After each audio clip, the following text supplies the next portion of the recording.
Hi, everyone. Welcome back. Welcome back to Moonbeaming, a real live podcast that talks about real live things that real live humans go through a compassionate and curious lens.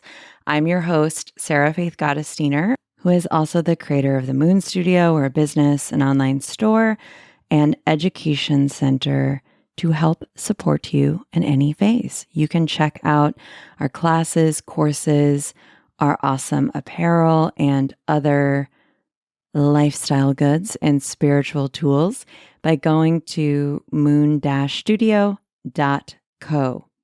If you're new here, welcome. Maybe this might not want to be the first episode you listen to because it's about hard things. But maybe, just maybe, you're here because you saw the title of this episode and were like, yep, that's the one. That's it. In that case, love and hello. If you've been here for a while, thank you so much.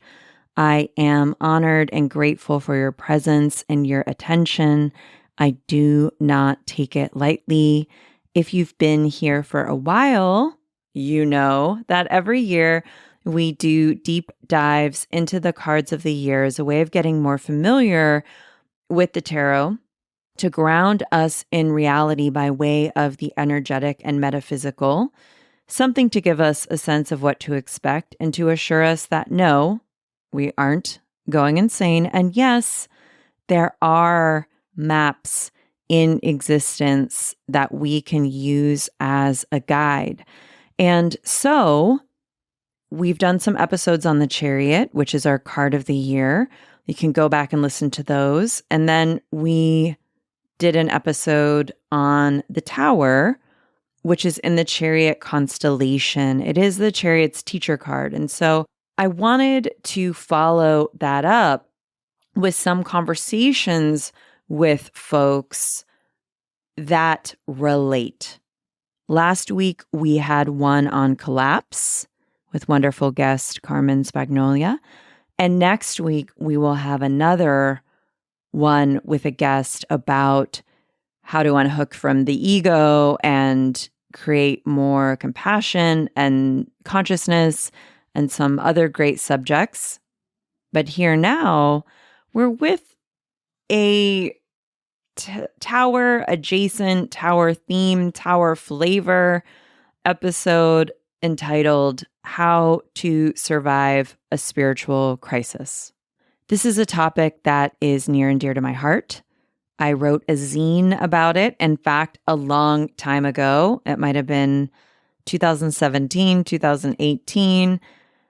It's because it's something I've gone through many times in my life, and I wanted to share about it. I think people go through spiritual crises many times in their life. I think I'm going through one now, could be. I'm probably going to be going through many more, or at least a couple more. I don't think enough people talk about it. I do think it is part of being a person who is constantly changing and growing and adapting and wanting to reinvent themselves. I do think this happens to folks who are paying attention and who are conscious and who are sensitive and who are aware. And I think we should talk about it more. Why? Well, when we talk about things more, it takes the shame out of it. We feel less alone. When we talk about it more, we also understand that, in fact, many people are going through it. I talk to a lot of people by nature of my job, or should I say, I hear from a lot of people by nature of my job, and many people are in it. They're in an existential crisis. They are dealing with really, really impossible and difficult things. And I think we can look around and think that we're the only ones going through it. And then if we're the only ones going through it, then we're alone, and or there's something wrong with us. That if we were more together, if we were more okay, then everything would be okay. And we're living in such challenging, unraveling times that it makes sense that we too are unraveling. And there are gifts in that as well. And it's a distinctly Tower theme. It's also, of course, a distinctly Chariot theme because the Chariot is about becoming and getting off the beaten path and doing what we want to do on a self level, capital S self or capital Spirit self, not necessarily what our families want us to do or what society tells us we should do. It's about what is calling to us. And sometimes that means having to confront some real internal and even external conflict. So in this episode, I'll define what a spiritual crisis is from my perspective. I'll go through some adjoining concepts and some ways to think about dealing with some kind of crisis, some practices that can help you navigate Tower times and maybe just times of transition, change, and overall spikiness. If that sounds okay, say okay. Okay, and let us begin.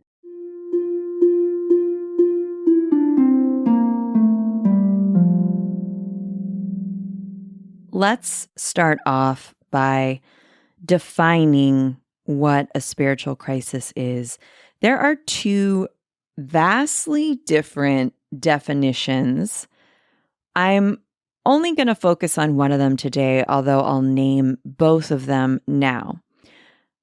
A spiritual crisis is a rupture with your sense of self, your sense of the world, and often there is a loss of a belief system, a loss of grounding, and with those things, a loss of hope and a loss of connection to yourself and to spirit, to source, to God, to nature, to your big why, and so on and so forth.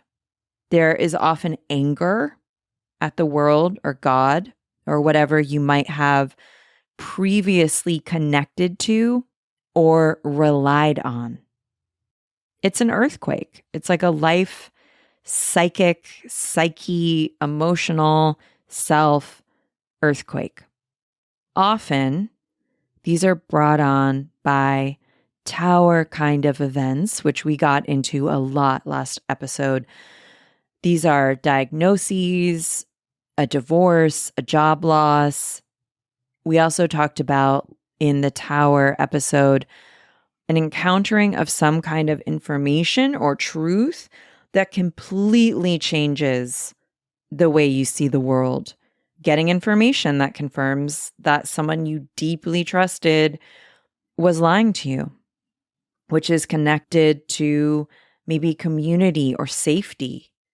Realizing everything you thought you were building or everyone you thought you were caring for or in a relationship with, they weren't building with you. They were using you. That's happened to me, and it totally rocked my world in a way that I'm still recovering from. So something happens that completely decimates certain certainties, right? Certain beliefs you've had about yourself, where you are going. Another example that's popping into my head, there's an athlete who gets a serious injury and they can't play anymore. Or someone goes to law school but cannot pass the exam. I'm thinking of everyone who is now disabled because of COVID. And on and on and on. It's a break, a rupture, something that is an earthquake in your life, and it changes the way in which you see and interact with reality. These are some of the most unspeakable, hardest things we have to go through. And we often go through them alone because, for one, our culture does not like to talk about these kinds of things. And for two, while you know that one of my values is about being in community and being intimate and vulnerable with people and the connection we find in doing so, often it truly is about going through something where we have to learn how to go through it on our own, because we have to learn how to be with ourselves in a radically different way. Of course, we can rely on the support and love of other people. We have to. We need to. We need one another. We need to seek out groups or therapy or connections with other people and be able to ask for help. And also, we have to be able to find that sense of groundedness or self-love or acceptance or centeredness in ourselves. No one can do that for us. People can help us. We can be helped by therapy or by a loved one. But ultimately, it is on us to have to ask for help or find the right medication or make the call to leave a certain relationship or situation or find another doctor or whatever it may be. So that's the first kind. That's the one I'm really going to be referring to today.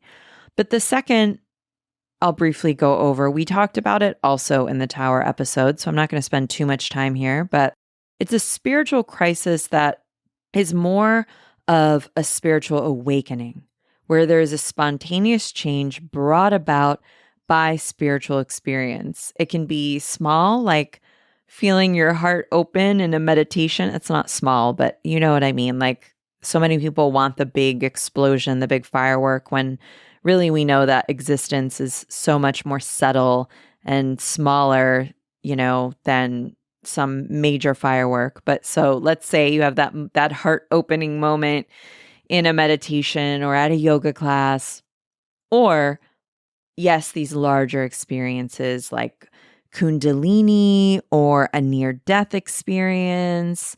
Maybe you have a brush with God and going to a religious service. Maybe you even see a ghost and you think, wait a minute, there's more to life. Like, there's different planes of existence. Now what am I going to do? Maybe I don't believe in God, but maybe I believe in a different kind of existence, right? These kinds of initiations and invitations that open us up to the metaphysical, the mystical, the spiritual, which is often a positive tower experience and may shock us a bit for a while or longer. And it takes time to adapt to. And it also might be painful in its own way. It can be painful to carry on and have relationships with people who maybe don't believe in the same belief system you have. I think of the Zen saying, what do you do before enlightenment? Chop wood, carry water. What do you do afterwards? Chop wood, carry water. There's also often a real drive to be in service in some way after a spiritual awakening as well. We generally want to help people in some way. Similarly to the first definition, also, this is a questioning of self, and also maybe a period of grief, and also a period of integration, which might last a lifetime. So let's go back to the first kind, that challenging kind, the existential crisis that refers to a form of conflict that maybe then leads to some kind of inner conflict or inner separation. The first theme that came up for this year was conflict. And a lot of us are having conflicts, internal, external come to a head in a big, important area of our lives. During an existential crisis, one questions the foundations of their life. Our idea of self is questioned. Our personal integrity is questioned. This is the Tower card. It also in our culture can correlate to cultural milestones that people talk about, the quarter life crisis, the midlife crisis. I would posit that because of the times we're living in, especially going on the fourth year of a pandemic, it really can be any time. Isn't that fun? Isn't that a wonderful reminder? It can be any time. In a lot of ways, this ends up being a maturation. And in a lot of ways, also, it can be a massive heartbreak. I also think about this idea of resilience in healing from trauma. Like you become a resilient person when you go through a lot of trauma. But also, I'm very sick of our culture trying to spin everything into like a hero, positive poly message, because those of us who've been through trauma, we don't wish we had to go through those things to make us stronger. I think that's going to be a real theme next year with the strength card and like resilience and strength and soft power. Sorry, it's like my intuition chiming in from the future. But like, I don't wish what I went through on anyone else. But also, we're here. Like, here we are, right? So there is this sense of how we grow and the sense of being forced to grow and change, even if it's really painful, even if it's not something we necessarily want to do. We have to in order to live a life that feels authentic and joyful and meaningful. But first, there's meaninglessness. There's a sense of dejection, a loss of connection, purpose, and motivation. Some of the symptoms that could show up is depression, but really, I would posit it's deeper than that, which makes it difficult, especially for those of us who already have experience with depression.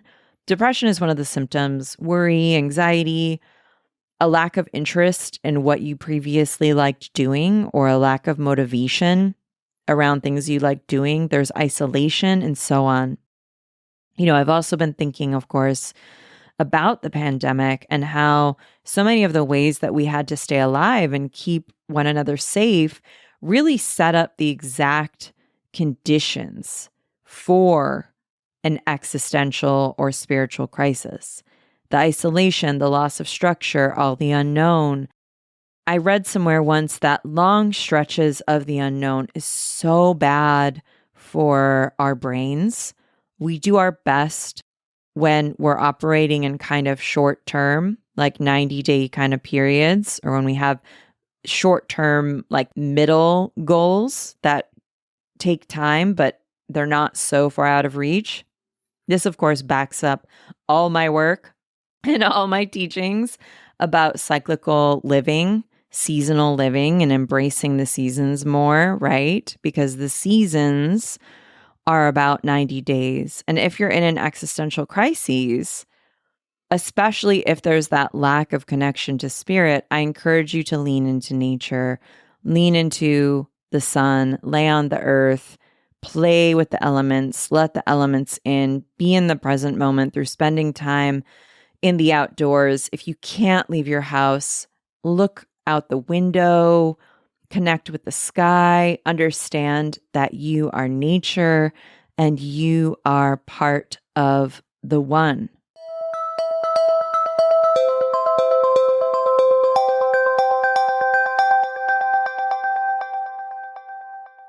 And that goes into some tools that I came up with that we can cultivate, that we have to practice when we're in some form of crisis. In shorthand, I'm calling it the 3 A's. And the nature idea is synonymous with the first A, which is availability. We have to stay available to ourselves no matter what we are going through. In one of our last patron energy sessions, I talked about this idea that every interaction is a bid for connection. And often our learned behavior, our tendency can be, especially when we're stressed out, especially when we're in crises mode, can be to override or avoid. We'll override our anxiety and power through. Or we'll get defensive, so we'll steamroll or gaslight inadvertently. Or we'll avoid the discomfort, the ringing alarm that is telling us this situation isn't aligned, and so on. When we stay available, I mean we are available to ourselves, our capacity. We don't abandon ourselves. We are here with ourselves. We can hold our hand over our heart and say, "Sweetheart, I love you. I am here. I will never leave you." Even if things are going so bad, even if you found out some really terrible news that you don't know how to process, you can still make it a practice to be loving to yourself. And you can still make your body a safe and relaxed space, a vessel for you to reside in without conflict. So, availability, to stay available to yourself, to your truth, is key. And then to become available to the situation. If we push through, if we ignore, that's not going to work ultimately. Cultivate availability around the situation and what it is teaching you. Often, life is teaching us. I would posit that life is teaching us constantly, whether we want to learn from it or not. Often, an aspect of a spiritual crisis is because we forget or think that we're separate. We're separate from the universe. We're separate from spirit or source or God. They say that the original wound is the wound of separation. All the gatekeepers around identity, religion, all the BS that we are taught that we have to do in order to find belonging, it's so real. And again, like when these things we do to get acceptance and belonging, to stay a, in quote, good person, when we do all the right things and still go through horrific tragedies or unfair events, it can make us feel unchosen, unloved, ignored, cast out by spirit. Well, you'll hear the common refrain. I've thought this. I've definitely thought this. We'll hear, "Why God? Why me? Why this?" And honestly, I don't have an answer. Terrible things happen, often through the hands of others, often because of unhealed, violent people, or even evil, just evil in the world. And sometimes things are random. An illness can be random and also due to environmental factors. Earthquakes and tsunamis and other forms of brutality happen in nature. If you've been abused or treated really poorly, it's not your fault. You must remain available to yourself and try as much as possible to stay kind to yourself And going back to the nature idea, connecting to nature, connecting to plants, connecting to herbs, connecting to your pets is also one way to not feel so alone. The next A I want to bring up, the second A, is acknowledgement. Acknowledge you're in it. Acknowledge you need help. Acknowledge that your capacity is different now, or what you're dealing with or thinking about is different now. If you can, write down everything you're unsure about, what you are uneasy about, what you're dealing with, and get it all out. All the emotions, all the confusion. Acknowledgement is also about clarity. Maybe try to get clarity around why you're confused. I'm confused because I got this diagnosis and it's making me feel ... because ... and really try to get the story out or revisit it from a different lens. Acknowledging that brings you into current time around your life, and it does help you proceed accordingly. I talk a lot about when I got my diagnosis of my illness, it made me look systematically. I don't know what the right word is. It just made me look at everything in my life and see where I was like wasting time, wasting energy in relationships that were not reciprocal or supportive, thinking of the ways I treated myself and my body. And I had to make some major changes. So when you acknowledge it, when you don't deny it, when you don't put it off, and this could even be around a desire or a dream, when you're like, this is what I'm doing now, or this is what I want to spend more time doing now. Acknowledgement brings you up to current time in your life. You can't hide it away. You have to address it. The other piece about acknowledgement is acknowledging the resources you do have, the things you are grateful for, the things that ground you in the darkness. Maybe it's rituals or a TV show or a morning walk or your nice housemates or a morning bird song. That's been a big one for me lately. Life is always a both and.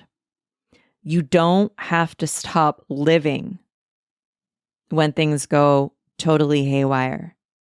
This is like one of the practices of my life. I've been in it probably lifetimes because it's the opposite of perfectionism. Don't wait to have everything all figured out in order to live. It's through that figuring out, the experimentation, the trying, the following of urges, the appreciation of what is working. That's when you probably end up coming to some sort of idea about what to do or how to be. Acknowledgement is also about acceptance. Humans notoriously need resolution. We need resolution in order to move on. And the thing is, the tower goes on. There's life after the tower. In fact, the card after the tower is the star, this homecoming, this soul retrieval. There's life after your diagnosis or after your assault or whatever else has happened. We're more than what has happened to us. So we have to find acceptance around what happened. And that acceptance also brings us into this through line of presence and love and self-affirmation. How can you make some kind of resolution for yourself through operating in acknowledgement, availability, acceptance? And I'm going to talk about acceptance as well in terms of healing. Before I talk about the healing spiral, which is what I wanted to talk about in this episode, I want to highlight my discomfort with the concept and the term and the word healing. Do I believe in healing? I do. Do I believe that there is The idea that every single thing in our life can heal, that there's the possibility of everything in our lives healing. So we reach this point of healed. I don't. And I say this because I have really terrible injuries where I've done like so much for them and they've never healed. I continue to do so much for my injuries and they may or may not heal. And I've given up all hope while I still continue to treat them. I say this as someone who will never have the relationship I want with certain close family members. Years of trying, therapy, joint therapy, conversations, trying one way, trying the other way, boundaries, like all of the things, right? I've given up all hope. And I think that's really important because it brings us into acceptance, which frees us up. Because sometimes there's this fine line between hope and delusion. Like, I personally wish I had given up on certain relationships that were consistently abusive and extractive way sooner, don't you? But I had that hope that things would change. We all do it. It's not wrong.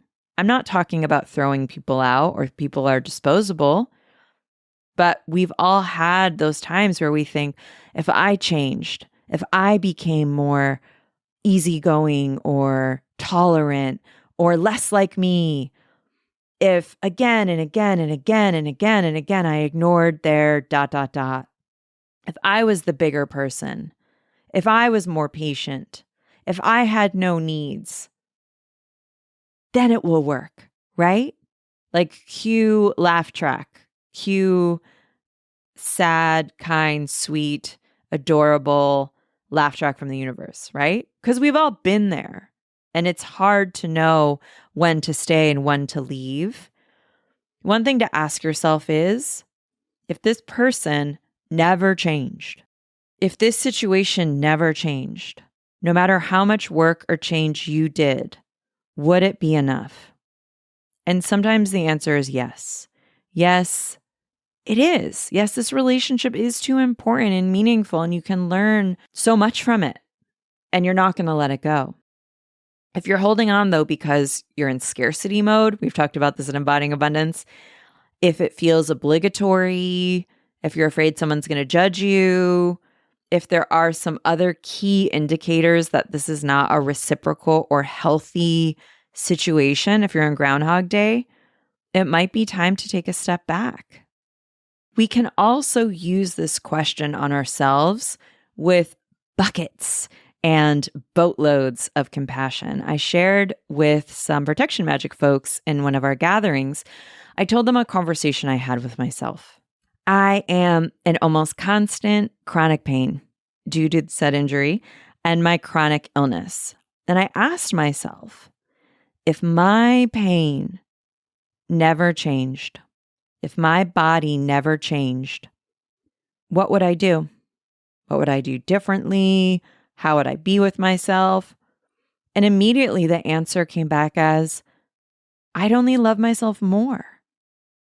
I'd dance more. I'd treat myself so well. I'd be so kind and so compassionate to my body.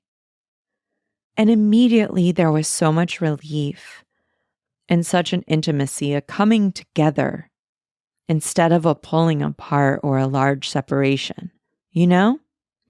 Because to wish for things to be better or different takes us right into scarcity, pulls us right out of the present moment, creates this separation within us that puts us on the hamster wheel of lack. When this thing happens, then all, so on and so forth. That day may never come. So what is here? What is available to me now? How can I act in presence, in kindness, in current time towards that which I want? And what is attainable for me to do today? or to do little by little, bit by bit every day? What micro move can I make that connects me to the macro?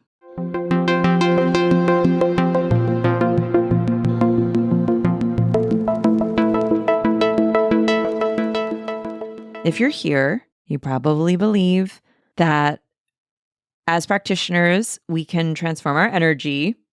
You probably understand, at least conceptually, if not in your own life, you understand how we're all one and how we're all connected to the whole. And you probably believe that what we do matters. If you believe what we do matters, then you need to believe that what you do matters and how you do them matters. And you need to do things and be in energetic states simply because you are the one experiencing them. I'm always asking myself, how can I make this more fun? How can I make this more pleasurable? No one else is experiencing it but me, and perhaps in time, the people I interact with. I'm constantly doing this, like multiple times a day, coming back to the present moment, resetting my energetic field, beginning again and again. I had someone recently just tell me, they like my energy or they like the energy of this podcast. And I said, I'm really glad because before I sit down and record, I set my energy to my intention. And that, I know I haven't talked a lot about witchcraft on this podcast because I actually pretty much stopped doing magic heavily in 2020 and started focusing more on energy work. And also, an energetic reset is a very effective spell. It's magic. It creates magic on multiple levels, as far as I'm concerned, because also we remember that the definition of magic is the ability to change consciousness at will, the ability to transform our energy. And you can do that at any time, no matter what situation you're in. This is really also nuanced. I believe we have to experience grief when we're in really, really, really, really hard situations. We know that grief is like a wave. It just keeps going and going. I'm on no level saying to ignore really horrible things. I'm in no way saying don't be angry. Be angry. Get mad. Feel your grief. Feel sad. Allow it to flow through your body so that you can process it. It's real. So have those real emotions. And also, at least for myself, like I said, as someone who's had very scary diagnoses, near-death experiences, lives in chronic fatigue and pain, I can decide how I want to be with myself, how I want to be with my body, how I'd like to run my energy, and what I can do within my capacity, which is also the same as going back to our sphere of influence. Another solution or way forward is found in the archetypes of the Chariot and Tower themselves. And I promise now I'm going to get into the healing spiral. I know I take detours. We drive, we take the long route. You know this. In both the Chariot and the Tower, there's this zooming in and a zooming out, a zooming in and a zooming out. We may wish to get really small and start really, really simple and then get really big. We may wish to just concentrate on finding the smallest glimmers, the smallest little bits of things we can do that feel attainable to us to practice. We might wish to begin with micro meanings of purpose, and then over time we can expand. And also, zooming out could be really helpful because what a spiritual crisis or an existential crisis or any kind of rupture can do is send us onto the healing spiral. The idea of the healing spiral is that we circle through various aspects of our existence that are important to find resolution around or repair around, that are both universal and individual. So these ideas about belonging or purpose or self-love or community or potential, all of these larger things that we both need, I would posit, right? Need in order to live a whole, robust, rich life. All these experiences that we come back around to again and again in our lives change as we change and as we encounter and take action around them in different and perhaps deeper or more authentic ways. Think about the moon, for example. I've taught this in my classes. I have written about this in my books. A new moon happens around every 28 odd days. But who we are and how we feel about the concepts of the new moon, the themes of the new moon, they change depending on what we've learned, what we're experiencing, so on and so forth. I mean, this is why the moon has been one of my guides, because the moon is a grounding force. For some, it's the whole cosmos and the stars. For some, it's the seasons and the cycles. For some, it's rituals. It is traditions, right? These are all grounding techniques.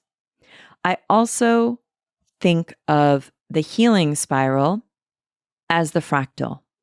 When we think about themes of childhood or who we were as a child, because our child self is our most ancient self, it's the part of us who's been here on the earth the longest, and that's why inner child healing and reparenting is so important. And often we can deduce what we need by what was withheld from us or what we were interrupted in doing as a child. That is probably what will bring us into repair with ourselves and others as adults.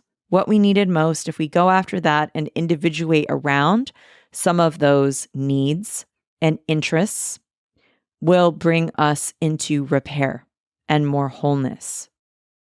If you are in a spiritual crisis, take stock of your specific set of things that you cycle back around and around and around.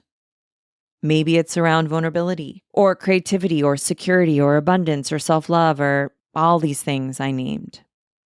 What are some ways that you can actualize around these things? I would gently encourage you to start with one or two, right? Don't start with all the things. That's just going to overwhelm you. And if your crisis is bringing up feelings of lack or confusion, how can you interact with yourself first in a different way, in the ways in which you need to belong to yourself, in the ways in which you need to feel more secure within yourself or more expansive within yourself? Start there. Again, because we will go into these certain themes and get chances to revisit certain themes again and again. So what have you been avoiding or ignoring that feels painful yet necessary? A self-care routine or a ritual practice? Asking for help? When we go into that discomfort, into that idea, and again, we don't override it and we don't avoid it, that will teach us more, or that will give us often the next right step or inkling of direction as well. The spiral emphasizes this idea about whether we'd like it or not. We know this, like this process is not linear. Grief is not linear. A spiritual crisis is not linear. There's no tidy one and done way to fix everything. And when we push to have something fixed or over with, no matter how painful it is, right? No matter how much we want to stop experiencing that shame, that pain, that discomfort, avoiding it or ignoring it isn't good because our bodies need the release of that. We do need to feel it in order to heal it. That is true. It's annoying, but it's true. We need a compassionate witness. We need to be there for ourselves in a different way. I was talking to my rabbi about the tower and what the point is of crisis, or what some of the potentials are of crisis. And because he's Jewish, we were talking about this large tragedy that happened in Jewish history, which is the destruction of the temple. We were also discussing folklore and another tower, the Tower of Babel. And he was saying, well, people building that tower were looking the wrong way for God because heaven begins a millimeter off the ground. Malkut, which is the last Sephirot, is the ground itself. So if you want to be closer to source, the ground is a great place to start. Get grounded, get available, acknowledge. And part of the story of what happened after the temple was destroyed was prayer. All of a sudden, with this structure being gone, everyone got a direct line to the heavens. This is when prayer proliferated, when personal ritual proliferated. After this painful shattering of a vessel, we were asked to create sparks inside of our own vessels. And that also brings me to the last A, which is adaptability. Spiritual crisis allows our spiritual vessels to widen and simultaneously remember who we are and or remember who we want to be, right? Like, who do you want to be in all of this? I remember I had this situation happen once, and I was in a beautiful place, and I was having like a mini spiral. And on the last day there, thankfully I was alone. And the last day there, I thought to myself, I don't want to be in beautiful places and not appreciate them and not be at peace in them and not be in harmony with them. That's not who I want to be. And again, I'm not talking about bypassing myself or not letting myself feel feelings, but I do think that there is a point in which we need to find levity. We need to find ways to access gentle peace and be grounded and understand that we grow around the grief. It widens us. We widen into compassion. The other thing my rabbi reminded us is it's a crisis because we can't yet see where it's going to get us. We're so in it, right? We're so in it. We're tossed. We can't yet see where it is going to deepen us or widen us. So we have to let it widen us. That's where the zooming out comes.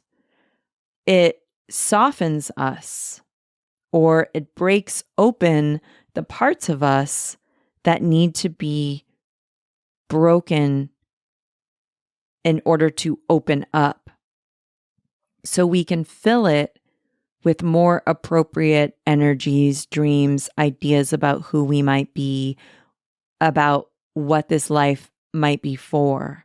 The vessel ultimately makes space for the light. That vulnerability is what makes space for the light. And that is the last A. And that's adaptability, right? So like we're adapting to what is now. We're adapting to who we want to be now. We're adapting to the messages now. We're thinking about what our form of prayer might become after we have processed through availability, through acknowledgement, acceptance, and we adapt. Humans are remarkably adaptable. So you can ask yourself, like, okay, what is this crisis calling me towards? How can I adapt? Understanding that you are infinitely innovative, that you are infinitely creative. What is it time to do? Right? Adaptability. The vessel ultimately makes space for the light. The vulnerability is what makes space for the light. The ground is clear. There's a new foundation. And there are some openings, some awakenings. So you can also ask yourself, what am I learning from this? How is the situation calling me to be more adaptable? What can I do differently? Who do I want to be? What do I need? What am I learning? And what is my capacity? I could talk about this subject forever. If you want me to do more episodes on this or similar, drop us a line, let us know in a review. Maybe another will bubble up this year. If you're an editor and might be interested in a book about this, message me. If you're a podcaster and would like to have me on your podcast to talk about this topic, email the studio. To all my friends listening, hopefully this has helped you. If this has, and you know someone who might benefit from it, send them this episode. Let them know you're thinking of them. People are going through it, and we all need all the affirmation and resources we can get.